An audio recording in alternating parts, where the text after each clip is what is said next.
Hello hi, నేను మీ doctor Bhanuprakash Avanapu, ఎండి pulmonologist నుంచి మాట్లాడుతున్నాను. ఇప్పుడు ఈ సీజన్లో, ముఖ్యంగా ఈ వింటర్ సీజన్లో ఎక్కువగా రెస్పిరేటరీ తాలూకా ప్రాబ్లమ్స్ అనేవి చాలా చూస్తున్నాం.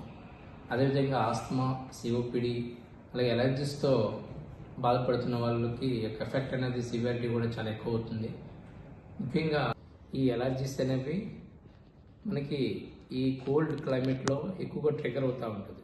అదేవిధంగా కొన్ని రెస్పిరేటరీ క్రానిక్ కండిషన్స్ చూసినట్టయితే ఆస్తమా, సిఓపిడి, వీటి అన్నిటికీ ఎఫెక్ట్ అనేది ట్రిగర్ అవ్వడం అనేది, ఎగ్జాజర్బేషన్స్ ఎక్కువ రావడం అనేది ఎక్కువగా ఎక్కువ వింటర్ సీజన్లో ఎక్కువగా చూస్తుంటాం. మెయిన్గా మనకి ఎందుకు అంటే ఈ వింటర్ సీజన్లో మనకి ఆ కోల్డ్ ఎయిర్ అనేది, డ్రై ఎయిర్ అనేది మన ఎయిర్వేస్ని ఇరిటేట్ చేయడం, ఆ ఇన్ఫర్మేషన్ రావడం, వీటి యొక్క ఎఫెక్ట్ వలన ఫైనల్గా లంగ్లో మనకి బ్రాంకోస్పాజమ్ అనేది జరుగుతుంది. దానివల్ల చెస్ట్ టైట్నెస్, బ్రెత్లెస్నెస్ అనేది రావడం అనేది జరుగుతుంది. సో ఈ వింటర్ సీజన్లో మనం ఈ ఎఫెక్ట్ అనేది ఊపిరితిత్తుల మీద ఎక్కువగా పడకుండా మనం ఏ రకంగా ప్రివెంటివ్ మెజర్స్ తీసుకుంటే చాలా వరకు కంట్రోల్ చేయొచ్చు అనేది కూడా తెలుసుకుందాం. ముఖ్యంగా ఏంటంటే ఈ కూలింగ్ క్లైమేట్లో ఎక్కువగా మనం బయట అవుట్డోర్స్ అనేది ఎక్కువగా స్పెండ్ చేయకపోవడం అనేది మంచిది. అదేవిధంగా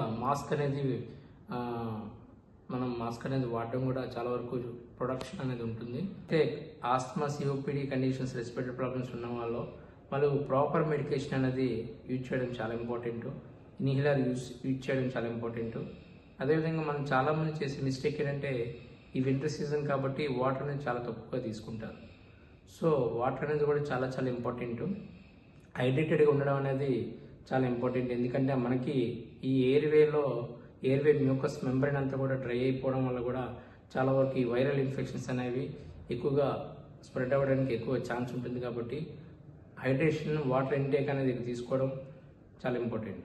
ముఖ్యంగా ఏంటంటే ఈ ఫ్లూ సీజన్లో, వింటర్ సీజన్లో ఈ ఫ్లూ అనేది, ఈ రెస్పిరేటరీ ప్రాబ్లమ్స్ అనేవి ఎక్కువ రాకుండా ఉండడానికి మనం వ్యాక్సినేషన్ కూడా ఉంటుంది.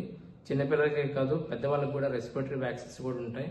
ఫ్లూ వ్యాక్సిన్స్ అనేది ఉంటుంది. ఇది ఫ్లూ వ్యాక్సిన్ అనేది ఫ్లూ నుంచి మనల్ని ప్రొటెక్ట్ చేస్తుంది, ఇమ్యూనిటీ కూడా స్ట్రాంగ్గా పెంచుతుంది. అదేవిధంగా న్యూమోకోకల్ ఇంజెక్షన్ కూడా ఉంటుంది. దీన్ని న్యూమోనియా నుంచి కూడా కంట్రోల్ చేయడానికి తోడ్పడుతుంది. ఇవన్నీ జాగ్రత్తలు తీసుకుంటే మనం ఈ వింటర్ సీజన్లో మన యొక్క ఆరోగ్యాన్ని హెల్తీగా ఉంచుకోవచ్చు. Thank you.